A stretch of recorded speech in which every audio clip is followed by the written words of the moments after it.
नमस्कार. शेतकरी ज्ञानमध्ये आपल्या सगळ्यांचं मनापासून स्वागत. खरं तर आपण सगळेच जण सध्या डोळे लावून बसलोय त्या आकाशाकडे. कधी एकदा काळे ढग दाटून येतात, कधी तो मातीचा सुगंध दरवळतो आणि कधी एकदा पावसाची पहिली सर आपल्या जमिनीवर पडते. अहो, आपला मान्सून तो काही फक्त पाऊस नाही, ते आपल्या सगळ्यांचं जीवन आहे. पण याच आपल्या जीवनदायी मान्सूनवर यंदा एक खूप मोठं काळं सावट घुंगावतंय. त्याचं नाव आहे एल निनो. हो, हे नाव आपण याआधी ऐकलंय, पण आता जी बातमी समोर आली आहे ना, ती आपली चिंता खरंच अनेक पटींनी वाढवणारी आहे. एक नवीन आणि अत्यंत गंभीर इशारा नुकताच जारी झालाय. मग आता आपल्या शेतीचं काय, आपल्या वर्षभराच्या मेहनतीचं काय आणि आपल्या भविष्याचं काय होणार, हा एकच प्रश्न आज प्रत्येक शेतकऱ्याच्या मनात घर करून बसलाय. आणि याच प्रश्नाचं उत्तर शोधणं आज आपल्यासाठी सगळ्यात जास्त महत्त्वाचं आहे. चला तर मग ह्या विश्लेषणात आपण ह्याच प्रश्नाच्या अगदी मुळापर्यंत जाऊया. पण ऐका, या संपूर्ण प्रवासात, या अनिश्चिततेच्या काळात तुमच्यासोबत एक विश्वासू मित्र असणं खूप गरजेचं आहे. म्हणूनच आपण पुढे जाण्याआधी एक क्षण थांबा आणि आपल्या शेतकरी ज्ञान चॅनलला सबस्क्राईब करून तो जो बेल आयकॉन आहे ना, तो नक्की दाबा. कारण येणारा प्रत्येक दिवस नवी माहिती घेऊन येणार आहे आणि ती तुमच्यापर्यंत अगदी वेळेवर पोहोचवणं हे आमचं काम आहे. आजच्या या सविस्तर चर्चेत आपण या 5 महत्त्वाच्या टप्प्यांमधून जाणार आहोत. सगळ्यात आधी आपण बघू की एल निनोचं हे सावट नेमकं किती लवकर आपल्या दारावर येऊन ठेपलंय. मग हवामानाची ही जी काही अवघड वाटणारी भाषा आहे ना, ती अगदी सोपी करून समजावून घेऊ. त्यानंतर पॅसिफिक महासागरातल्या धोक्याची आकडेवारी काय सांगतेय ते पाहू. आणि मग आपल्या जवळच्या हिंदी महासागरातून काही आशेचा किरण दिसतोय का ते तपासू. आणि या सगळ्याच्या शेवटी याचा आपल्या मान्सूनवर नेमका काय परिणाम होईल याचा निष्कर्ष काढू. चला तर मग सुरू करूया. तर मग पहिला आणि सगळ्यात महत्त्वाचा मुद्दा बघा. आतापर्यंत आपल्याला सर्व अंदाज काय सांगत होते की एल निनो मान्सूनच्या दुसऱ्या भागात म्हणजे साधारण ऑगस्ट महिन्यानंतर सक्रिय होईल. आपणही तसाच विचार करून आपलं सगळं नियोजन करत होतो. पण आता जगभरातल्या मोठ्या हवामान संस्थांनी, विशेषतः ऑस्ट्रेलियाच्या हवामान विभागाने एक असा नवीन इशारा दिलाय ज्यामुळे आपली सगळी गणितच बदलून गेली आहेत. हे वाक्य जरा काळजीपूर्वक ऐका. अपेक्षेपेक्षा लवकर हे 2 शब्द हेच आपल्यासाठी सगळ्यात मोठ्या धोक्याची घंटा आहेत. याचा सरळ अर्थ असा आहे की ज्या संकटाला आपण अजून दूरचं समजत होतो ते संकट आता आपल्या दारावर येऊन उभं ठाकलं आहे. आणि लक्षात घ्या, ही केवळ एक शक्यता नाहीये, तर समुद्रातून मिळणाऱ्या ठोस संकेतांवर आधारित एक गंभीर इशारा आहे. आता या स्लाइडकडे बघा. यात सगळ्यात महत्त्वाचा आहे तो वेळेतला फरक. आधीचे सगळे अंदाज सांगत होते की एल निनोचा प्रभाव आपल्याला ऑगस्ट किंवा त्यानंतर जाणवेल. पण पॅसिफिक महासागराच्या पृष्ठभागाचं आणि त्याखालच्या पाण्याचं तापमान ज्या प्रचंड वेगाने वाढत आहे ते पाहून आता नवीन अंदाज वर्तवला जातोय. आणि तो अंदाज काय सांगतोय माहितीये की एल निनो मे ते जुलै ह्याच 3 महिन्यांच्या काळात सक्रिय होऊ शकतो. म्हणजे विचार करा, थेट 2-3 महिने आधी. आता याचा आपल्यासाठी थेट अर्थ काय होतो? याचा अर्थ असा की जून महिन्यात जेव्हा मान्सूनचे ढग केरळमध्ये दाखल होतात, जेव्हा आपण पेरणीची लगबग सुरू करतो, जेव्हा शेतीची मशागत करतो, नेमकं त्याच निर्णायक काळात एल निनो आपलं खरं रूप दाखवू शकतो. विचार करा, मान्सूनच्या सुरुवातीलाच जर पावसाने धडी मारली तर आपली कोवळी पिकं माना टाकतील आणि संपूर्ण हंगामाची सुरुवातच एका मोठ्या संकटाने होईल. आता हे एल निनो, ESO, IOD हे शब्द ऐकून थोडं गोंधळ उडू शकतो, पण अजिबात घाबरू नका. हे समजायला अजिबात अवघड नाहीत. हवामानशास्त्रज्ञांची ही भाषा आपण आता आपल्या शेतकऱ्यांच्या सोप्या भाषेत समजून घेऊया. कारण बघा, जेव्हा आपल्याला शत्रू कोण आहे आणि तो कसा काम करतो हे बरोबर कळतं, तेव्हाच आपण त्याच्याशी लढण्याची योग्य तयारी करू शकतो. तर एल निनो म्हणजे नेमकं काय?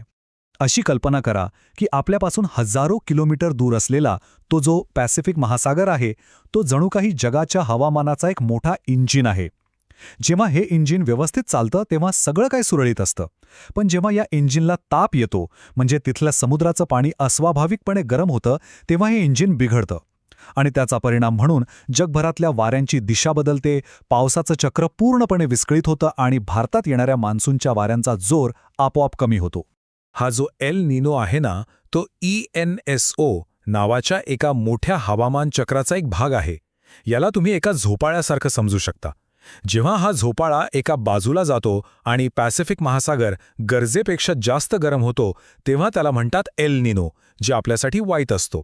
जेव्हा हा झोपाळा दुसऱ्या बाजूला जातो आणि समुद्र थंड होतो, तेव्हा त्याला म्हणतात ला निना, जो आपल्या मान्सूनसाठी खूप चांगला असतो.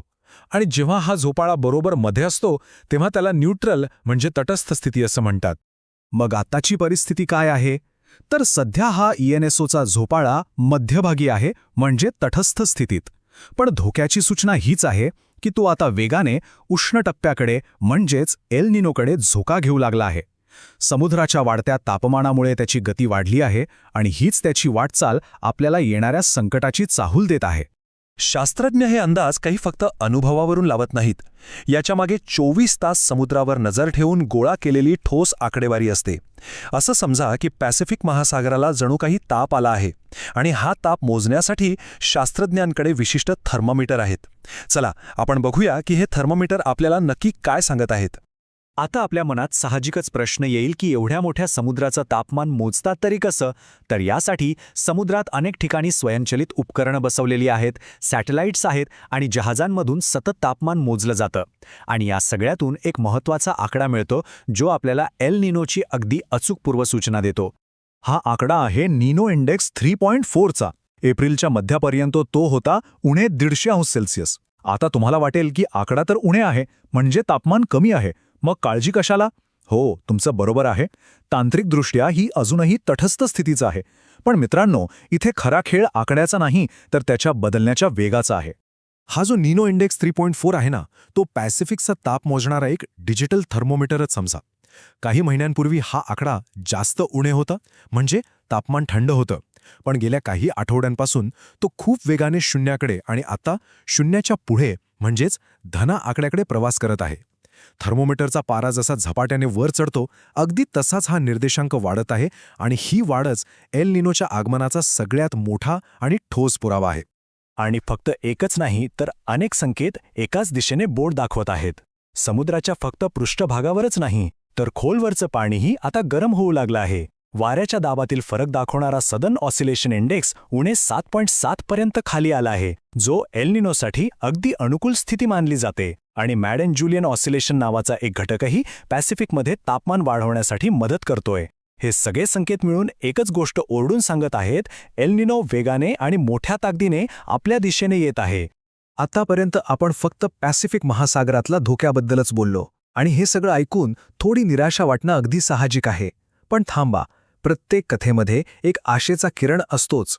आपल्यासाठी तो आशेचा किरण आपल्या अगदी जवळ, आपल्या अंगणात म्हणजेच हिंदी महासागरात दडलेला असू शकतो. चला आता या आशेच्या किरणाबद्दल सविस्तर जाणून घेऊया. या आशेच्या किरणाचं नाव आहे इंडियन ओशन डायपोल किंवा सोप्या भाषेत IOD. जसा पॅसिफिकमध्ये एल निनो नावाचा खलनायक असतो, तसाच आपल्या हिंदी महासागरात हा IOD असतो. याचेही 2 प्रकार आहेत. एक नकारात्मक, जो मॉन्सूनसाठी वाईट असतो, आणि दुसरा सकारात्मक, जो आपल्या मॉन्सूनसाठी अक्षरशः वरदान ठरू शकतो. आता हा आकडा बघा. सध्या IODचा निर्देशांक आहे धन 0.06°C. म्हणजे तो सध्या तटस्थ आहे, पण त्याचा कल किंचित का होईना सकारात्मकतेकडे आहे. आणि हीच आपल्यासाठी या क्षणाची सगळ्यात दिलासादायक बातमी आहे. जेव्हा हा IOD सकारात्मक होतो तेव्हा आपल्या जवळचा अरबी समुद्र गरम होतो.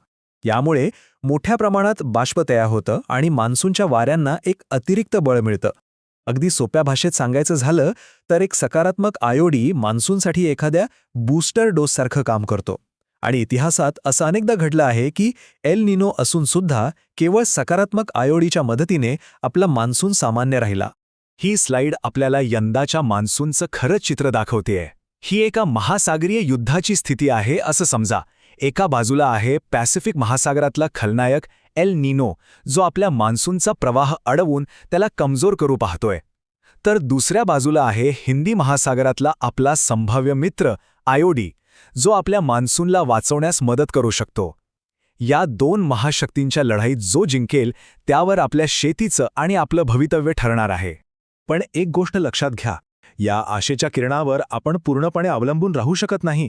कारण हा IOD किती मजबूत होणार, तो खरोखरच सकारात्मक होणार की तटस्थच राहणार, याबद्दल हवामान शास्त्रज्ञांमध्ये अजूनही एकमत नाहीये. काही अंदाज त्याच्या बाजूने आहेत तर काही नाहीत. त्यामुळे IOD हा आशेचा किरण नक्कीच आहे, पण ती एक खात्रीशीर मदत नाही. तर मग आपण एल निनोचा वाढता धोका पाहिला आणि IODची एक अंधुक आशाही पाहिली. या दोन्ही गोष्टी एकत्र ठेवल्यावर आपल्या हातात काय लागतं? आपल्या शेतकऱ्यांसाठी याचा नेमका अर्थ काय? चला या संपूर्ण विश्लेषणाचा शेवटच्या आणि सगळ्यात महत्त्वाच्या टप्प्यात आढावा घेऊया. हे टेबल बघा, हे आपल्याला एका नजरेत सगळी परिस्थिती स्पष्ट करते. एल निनो हा घटक लवकर येत असल्यामुळे त्याचा नकारात्मक प्रभाव पडण्याची शक्यता जास्त आहे, तर इंडियन ओशन डायपोल हा संभाव्य सकारात्मक असल्यामुळे थोडाफार आधार देऊ शकतो. पण या दोन्हींमुळे यंदाच्या मान्सूनचा एकूण अंदाज अत्यंत अनिश्चित आहे. पण एक गोष्ट मात्र निश्चित आहे, आणि ती म्हणजे धोका वाढलेला आहे. या संपूर्ण चर्चेतला जो सार आहे, जो प्रत्येकाने लक्षात ठेवायला हवा, तो हाच आहे. एल निनो येतोय यापेक्षाही तो कधी येतोय हे जास्त महत्वाचं आहे. तो जर मान्सूनच्या शेवटी आला तर कदाचित नुकसान कमी होऊ शकतं, पण तो जर पेरणीच्या वेळीच म्हणजे जून-जुलै महिन्यातच सक्रिय झाला तर तो सुरुवातीलाच मान्सूनचा गळा धरेल. आणि हाच यंदाचा सगळ्यात मोठा आणि खरा धोका आहे. तर मग जाता जाता 4 गोष्टी आपण पक्क्या लक्षात ठेवूया.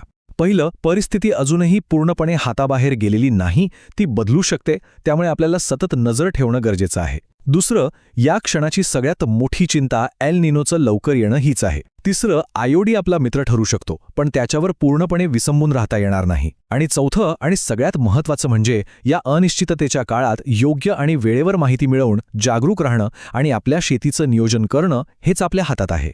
ही झाली विज्ञानाची भाषा, आकडेवारी. पण तुमचा अनुभव काय सांगतो? तुमचं स्थानिक ज्ञान काय सांगतं? तुमच्या भागात काय चिन्ह दिसत आहेत? ढगांची दिशा, वाऱ्याचा वेग किंवा तुमचे पारंपरिक अंदाज काय सांगतायत? यंदाचा मान्सून आपल्यासाठी काय घेऊन येईल असं तुम्हाला वाटतं? तुमचे विचार, तुमचे अनुभव खाली कमेंट्समध्ये आमच्यासोबत आणि इतर हजारो शेतकरी बांधवांसोबत नक्की शेअर करा. चला, आपण एकत्र चर्चा करूया आणि एकमेकांना आधार देऊया. आणि एक गोष्ट लक्षात ठेवा, या संपूर्ण आव्हानात्मक काळात शेतकरी ज्ञान तुमच्यासोबत खंबीरपणे उभा आहे. प्रत्येक लहान मोठा अपडेट, प्रत्येक महत्त्वाची माहिती आणि तज्ज्ञांचा सल्ला आम्ही तुमच्यापर्यंत पोहोचवत राहणार आहोत. जर तुम्ही अजूनही आपल्या चॅनलला सबस्क्राईब केलं नसेल तर लगेच करा. ही महत्त्वाची माहिती जास्तीत जास्त शेतकऱ्यांपर्यंत पोहोचवण्यासाठी या व्हिडिओला लाईक आणि शेअर करायला विसरू नका. आपली काळजी घ्या आणि जागरूक रहा.